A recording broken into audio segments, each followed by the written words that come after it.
আমি বলবো অনতিবিলম্বে আমার দেশে একটি আইন করা দরকার, ব্লাসফেমি আইন।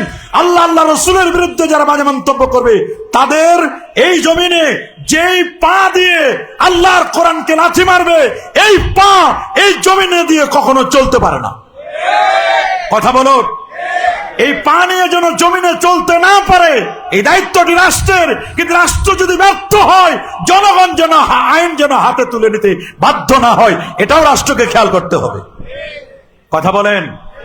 আর এই কোরআনকে যদি কেউ নিঃশেষ করে দিতে চায়, মান তারাকাহু জাব্বারা, কেউ যদি আল্লাহর কোরআনকে ছেড়ে দেয় প্রতাপশালী হয়ে, নিজেকে খুব ক্ষমতাবান মনে করে, আল্লাহর কোরআনকে যদি কোনো ব্যক্তি উপেক্ষা করে, কাসসামাহুল্লাহু ফিল আরদ, আল্লাহ তাআলা এই জমিনে তাকে টুকরো টুকরো করে দিবেন, তাকে নাস্তানাবুদ করে দিবেন। আল্লাহু আকবার।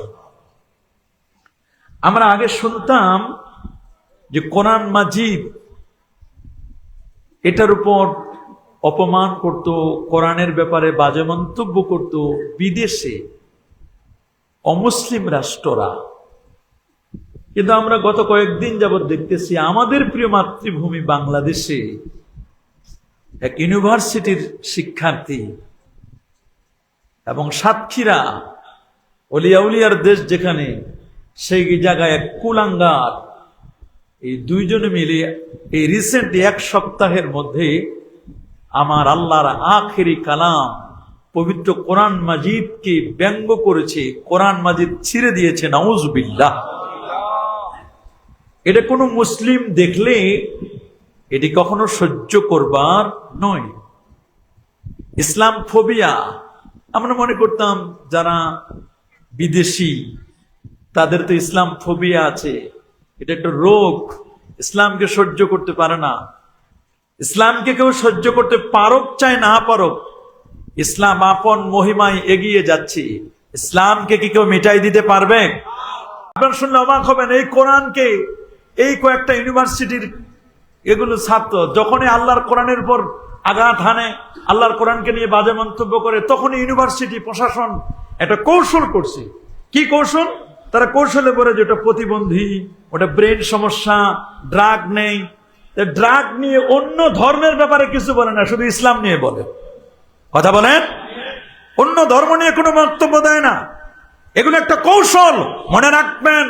আমরা মাননীয় প্রধান উপদেষ্টাকে এই কথা জানান দিতে চাই, মাননীয় ধর্ম উপদেষ্টাকে এই কথা জানান দিতে চাই, যদি বাংলার জমিনে কোন কুলাঙ্গার, যদি বাংলার জমিনে আল্লাহর আখেরি কালাম কোরআন মাজিদের ব্যাপারে যদি কোনো বাজে মন্তব্য করে, এই কোরআনকে যদি কেউ অপমাননা করে, কোরআন মাজিদকে নিয়ে কেউ অপমান করে, আমি বলবো অনতিবিলম্বে আমার দেশে একটি আইন করা দরকার, ব্লাসফেমি আইন। আল্লাহ আল্লাহ রসুলের বিরুদ্ধে যারা বাজে মন্তব্য করবে তাদের এই জমিনে যেই পা দিয়ে আল্লাহর কোরআনকে লাথি মারবে, এই পা এই জমিনে দিয়ে কখনো চলতে পারে না। কথা বলো। এমন বাধ্য করবেন না, এই পা কাটার দায়িত্ব রাষ্ট্রের। কথা বলেন। কথা বলেন কার?